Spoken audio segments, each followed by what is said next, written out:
Welcome to the Clear Admit MBA Admissions Podcast. I'm your host, Graham Richmond, and this special episode is part of our Admissions Director Q&A series. Today, I'm excited to welcome Steve Thompson from the Kellogg School of Management at Northwestern University. Steve's title is Senior Director of Admissions for full-time MBA programs. Steve has played a critical leadership role at Kellogg since January of 2018, when he first joined the team as Director of the Executive MBA program. In 2021, he began leading full-time MBA admissions for Kellogg, the role he remains in today. And prior to Kellogg, Steve worked at IE Business School as the executive director of the International MBA program. He holds a Bachelor of Science degree in marketing from Arizona State's W.P. Carey School of Business and a master's in international relations from IE in Madrid. Welcome, Steve.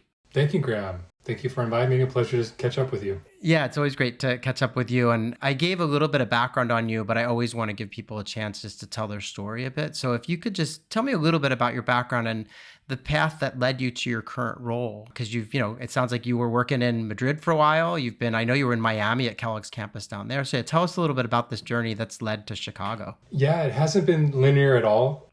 It's been a lot of luck and some strategy involved as well. I'll go back a little bit further. So out of undergrad, my first role was with Black & Decker. Oh, wow. So I was spending a lot of time in home improvement stores and talking to contractors and selling power tools. And it was a really good experience. But unfortunately, timing-wise, when the 2008 financial crisis hit, obviously the housing market was one of the biggest impacted markets. And as a result, this sales and development program I was a part of got completely reorganized, and I was going to have to relocate. And I decided with all that uncertainty, that's not something I felt was the wise decision. And so I did what most people do, and I decided I'm just going to pack things up and move to Argentina, which really part of it was I had a company car, so I was carless. I didn't have much tying me down. There wasn't a good job market, and so I decided I'm going to take a step back, take some Spanish courses, and kind of figure out what's next. And lucky for me, I did figure out what was next, which was I applied for a grant to teach English in Spain. I was awarded that grant and spent 2 years living on the Mediterranean and kind of being the funny uncle in class, teaching primary school students some English. And then I decided it was time to try to get back on path, and I ended up applying to IE University in Madrid. I did the Master's in International Relations, and towards the end of that program, I was encouraged to apply for a job in the business school in the full-time MBA program. And honestly, at that moment, the motivation was I want to stay in Spain, but I ended up discovering my passion. And so here I am over 15 years later. I've been working in different capacities, but always with full-time MBA students and executive MBA students. Got it. It's funny you talk about your early career in power tools and stuff. I had an early career experience working at a hardware store, and even though it was not relevant to where I am today at all in some regards, like I do think that these types of roles where you're out there, I was in a store, you were probably visiting stores. It's actually really, really valuable as you kind of go through your career.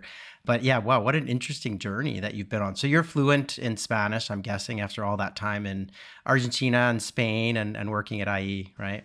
Yeah, 10 years in Spain. And in addition, my wife is from Paraguay. And when we met, she spoke very little English. And so we're trying to raise our kids bilingual here in the Chicagoland area. And so, yeah, it's a daily task to speak Spanish. Oh, that's great. So tell me, you talked about kind of discovering your passion, but what drew you to admissions work? And I guess more importantly, what keeps you excited about it today? So I love being in admissions, and I think part of why I love it so much is I had the benefit of being embedded with students for so many years prior to it.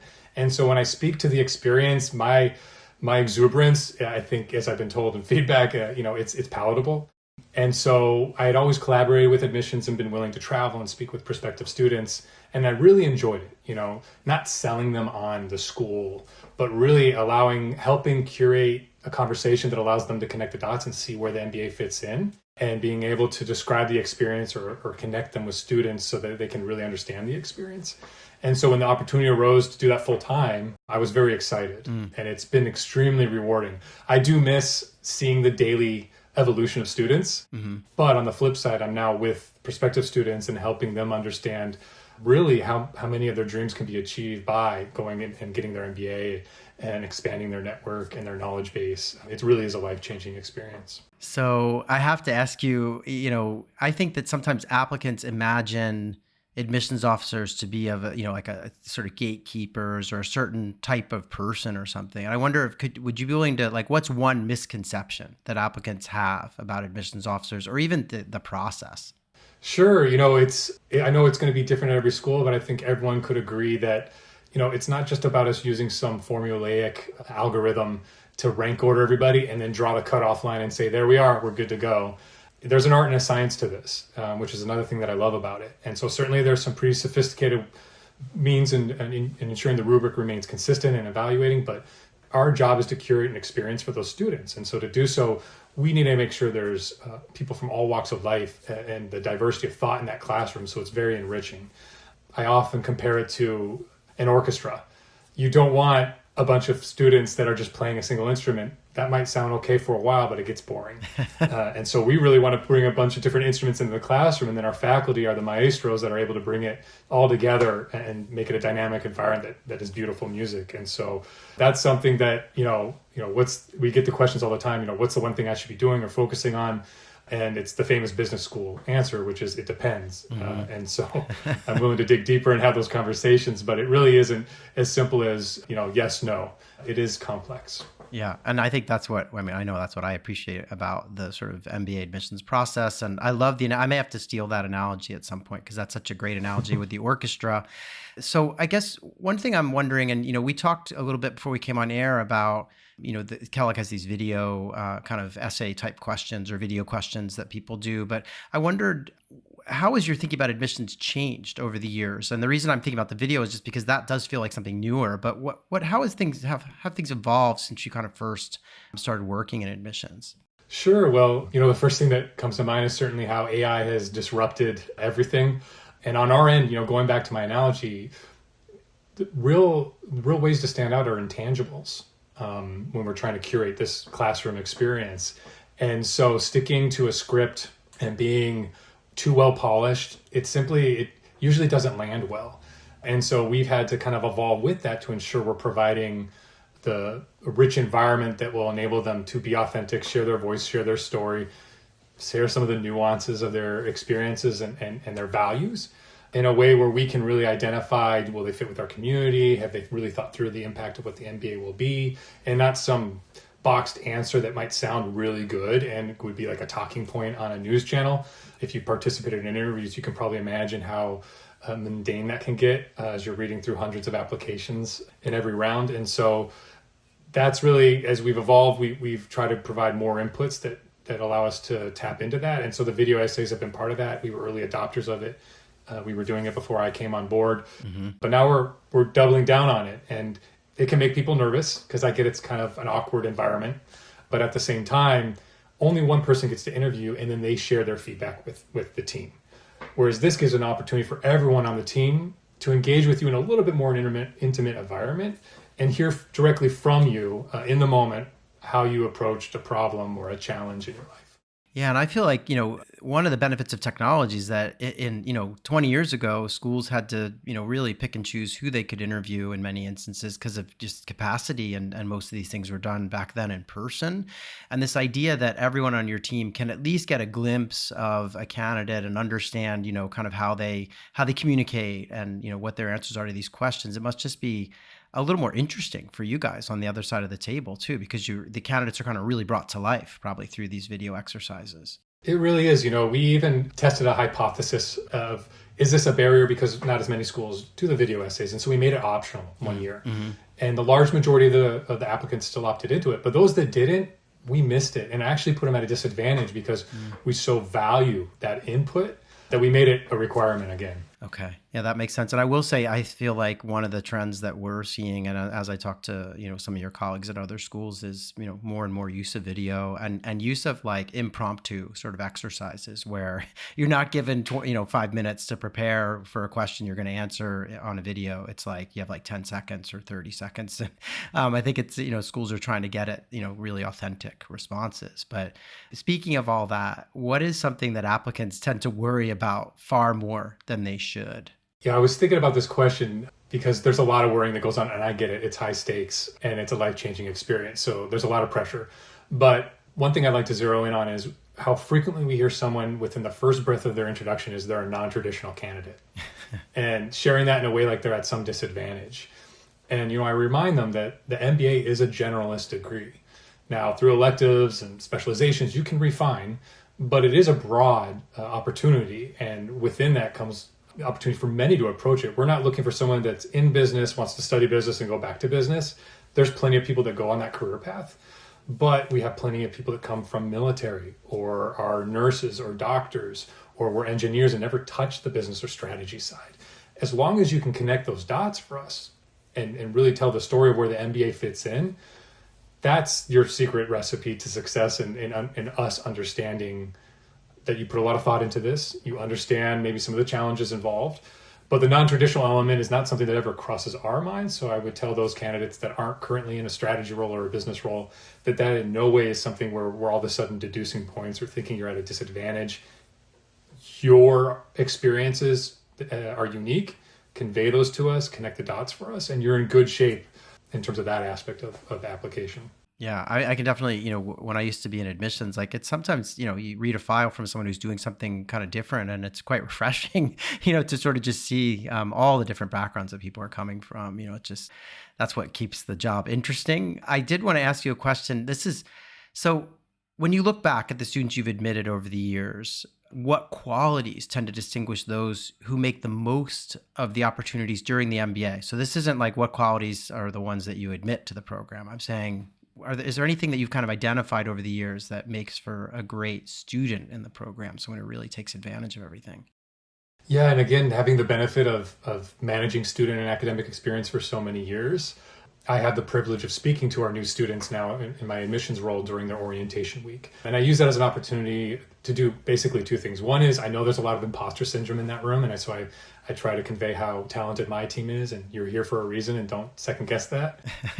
And then the other is some pieces of advice. And one of those that I give is, this is such a unique experience. And certainly you want to do well, so there's some risk involved, but there's not risk involved in the sense of the decisions you make in the classroom is going to get somebody fired or lose the company money. Now is the time to really stretch yourself and experiment. When it comes time to taking electives, take those electives that make you anxious, but are critical to your development and your career ambitions. Rarely will you have these kind of opportunities where you're being encouraged to take risks without, the impact of doing the same thing in the real world. So to that, I say, get involved early, narrow it down so you're not overwhelmed during your whole MBA period, but don't just stick to the script that's kind of defined you to this moment. Now's the time to reinvent yourself in some respects, and with that comes some risk. Yeah, we do a series on our website that you've probably seen called Real Humans, and we talk sometimes to students, but often to alums as well. And it's so interesting to hear what they talk about when they say, some of the classes I took that really pushed me, that I was, kind of really stretching myself, are the ones I remember most and have had a big influence on my career. So I love that advice. I also love this idea that you're standing up in front of the room saying, if you think you're an imposter, you're basically suggesting that my team and I didn't do a good job of picking that we somehow made a mistake. So that's a great way to get them to be like, okay, I'm here for a reason. Steve and his team are great. So when alums come back to campus, I'm sure, there are various points in the year where you guys are engaging with alumni and even when you're, on the road, I guess. What is something that they often tell you that they didn't fully appreciate while they were students, but that now as grads, they really do? Good question. It's something I know they value and appreciate while they're here, but once they graduate and they're no longer on campus, it's something that they realize how profound it was. And that's the community. And I'll kind of narrow in on something more specific. Something beautiful that happened decades ago at Kellogg was what we call small group dinners. And this is this idea of community and breaking bread together and getting to know each other. And so small group dinners, there must be dozens. I mean, on the weekend, it must explode, but really every night of the week, opportunities for people to come together, break bread, and have a conversation. And it's not just about inviting those who become your closest friends. All of our students have Slack. I hear that, a message will go out, hey, I'd love to have some people over to talk about this topic or how we can engage with the community, make impact while we're here. And those just flourish under the years and years of momentum, but the culture that we have. And so I've heard that from alumni of, I just need my small group dinners back. I want that one. I didn't realize how much that became a part of my weekly habits and my enrichment of my soul, really. And it's funny, I had not heard about this. So that sounds like a great tradition that's in place. I wonder if while we're talking about this stuff, would you be willing to just briefly talk a little bit about Quest? Because I haven't, didn't do my MBA at Kellogg, but when I think about that experience and how it kicks off with this special program, I feel like that must leave a lasting memory too. But maybe just for our listeners' benefit, take us through a little bit about like what is Quest and how does it work? Yeah, I'd love to. In fact, my first introduction to Quest was when I was at IE Business School. We had students go on long exchange and do electives at Kellogg. And they would always come back, and they didn't get to experience Quest, which I'll describe in a minute, but they said, we need to do this. You need to do this at IE. Yeah. And when you learn about it, you'll see why that kind of made me nervous, because Quest is a 1-week experience that students go on prior to courses actually starting. And so it's part of orientation. It's not required. But the second year students, and this kind of pay it forward mentality that exists in our college, they plan these trips because someone did it for them and so forth and so on. And they have different themes and they take place all over the world. So some people might be going on sailboats in the Mediterranean, while others might be going to the mountains in Montana. It all depends on what you're into, but there's different themes and different levels of activity. And it just depends on what you're into. And the beauty of it is, you don't know anybody really that you're being paired up with. You rank order the places you like to go. And then when you head there, there's some pretty specific rules at the beginning, which is we don't want the surface level details coming out yet. So don't talk about where you worked before, what you want to do later, even if you're here with a partner. Let's get deep quick. And so you have very meaningful conversations. And then I think a couple nights in, you do the big reveal. Okay. And you start talking and be like, oh my gosh, I didn't know that. I'm from Boston too. And you have all these, epiphanies. And sometimes it's even your partners on this trip with you. And you say, and I'm married to Leticia. Oh, that's great. And so it just makes it all the more memorable and impactful. And you come back having made some really, really close friends, dare I say best friends. And so you embark on this journey with orientation and beyond, having already made some pretty deep connections. And to try to replicate that, I can't even imagine. It's a lot of work on our student experience, academic experience, and students themselves. Yeah, it sounds like a lot of fun and a great way to kind of kick off the MBA experience. So I have to ask this one. Give me a stereotype about Kellogg that you would like to debunk. Sure. Well, it's not necessarily debunk, but when I speak to prospective students, the first thing I'll ask is, what comes to mind when you think of the Kellogg School of Management? And it's almost guaranteed that first person that raised their hand is either going to say marketing or collaboration. And that's not something I want to veer away from. I just wish people knew more about the history of the why behind us being known for those two things. So I'd just like to share real quickly, on the marketing side, Kellogg's known for marketing because it did not exist as a learning discipline on its own prior to Kellogg introducing it to their curriculum. So many decades ago, the dean at the time, Don Jacobs, approached an economics professor and said, I believe this is a missing piece from the MBA toolkit. I'd like you to develop a course around it. There was some resistance, but lo and behold, Philip Kotler, he put together what is still the best-selling textbook on marketing. Yes.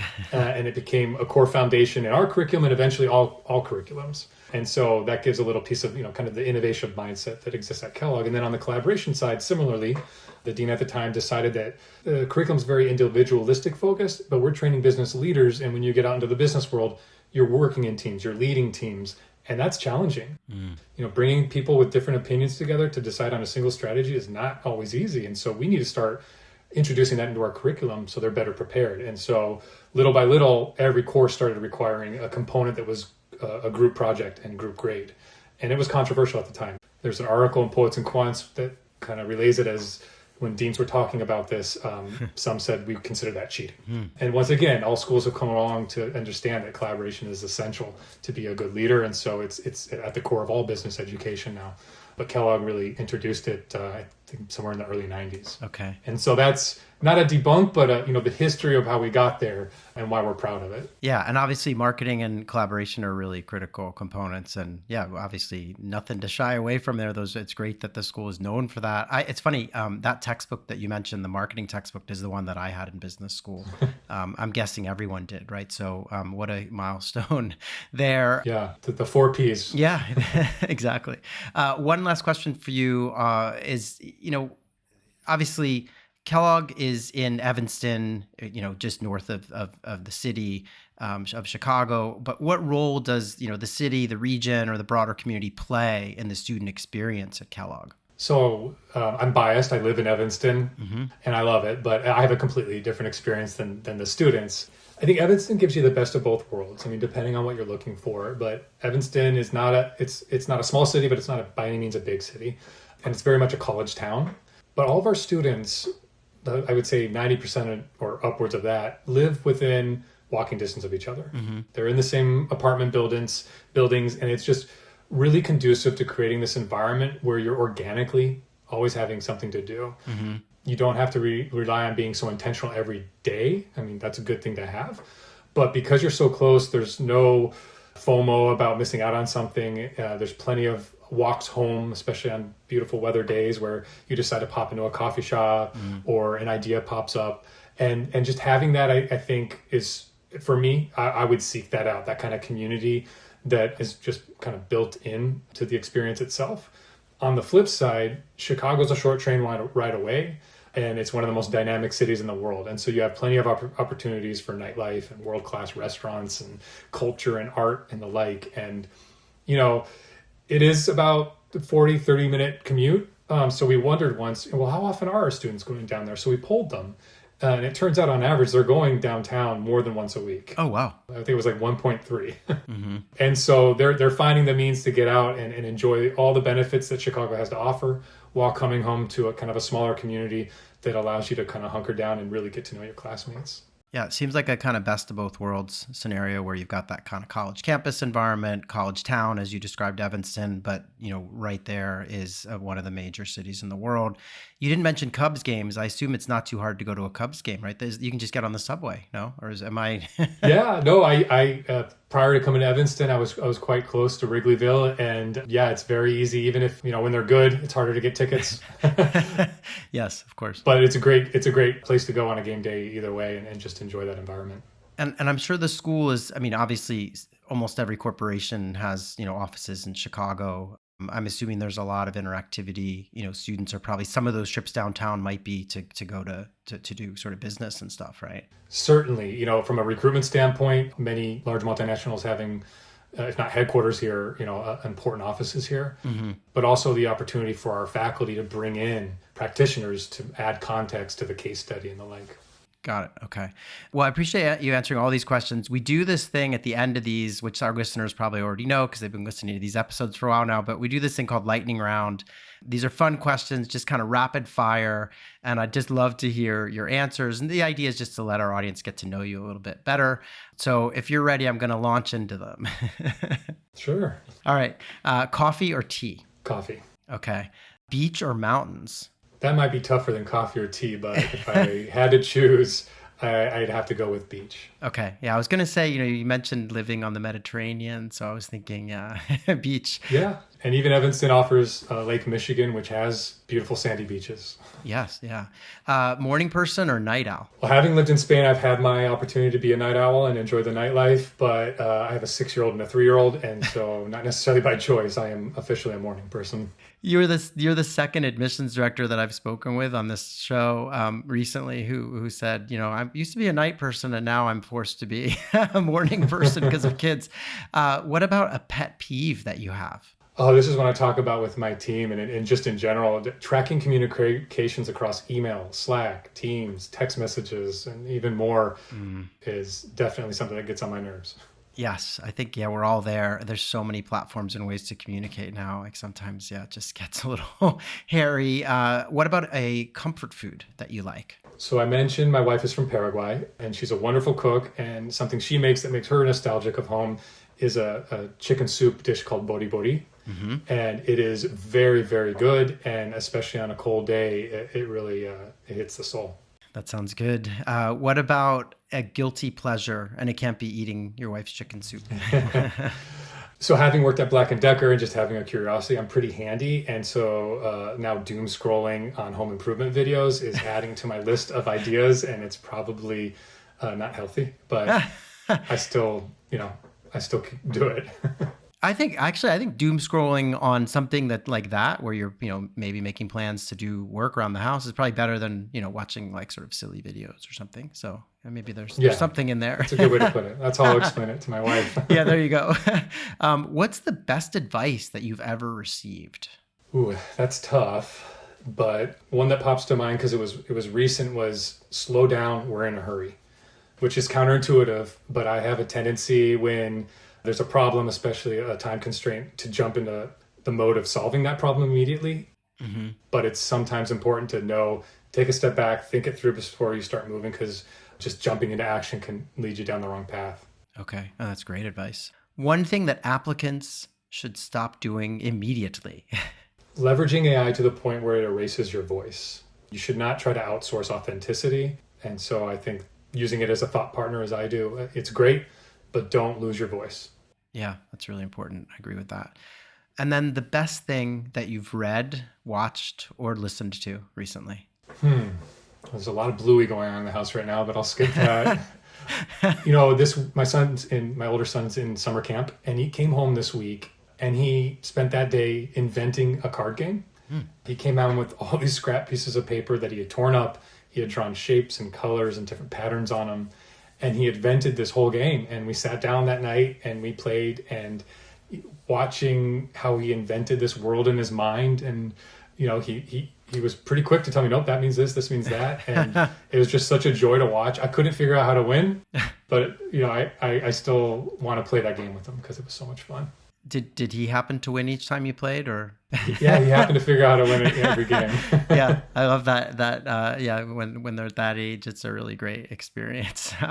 So Steve, I know you're a busy guy. You're probably getting ready for the next admissions cycle. Do we know your first deadline yet for full-time round one admissions? Oh, you're putting me on the spot here. I don't want to misquote it, but it's like the second week of September. Okay, so early September. Everything's posted on our website. Yeah, early September. Yeah, okay. We're not veering away from the typical schedule we've had in the past few cycles. Okay, yeah, sorry to put you on the spot. No, not at all. I just want to encourage people, if you're interested in Kellogg, go to the website, get the exact date. But we've learned a lot today about Kellogg. I really appreciate you making time, Steve, and hope to see you again soon. That was fun. All right, so that's going to do it for this episode of the show. Thanks for tuning in to the Clear Admit MBA Admissions podcast. And please remember to subscribe, rate, and review the show wherever you listen. We'll be back with more of these admissions Q&As all summer long, as well as our regular weekly episodes airing on Mondays.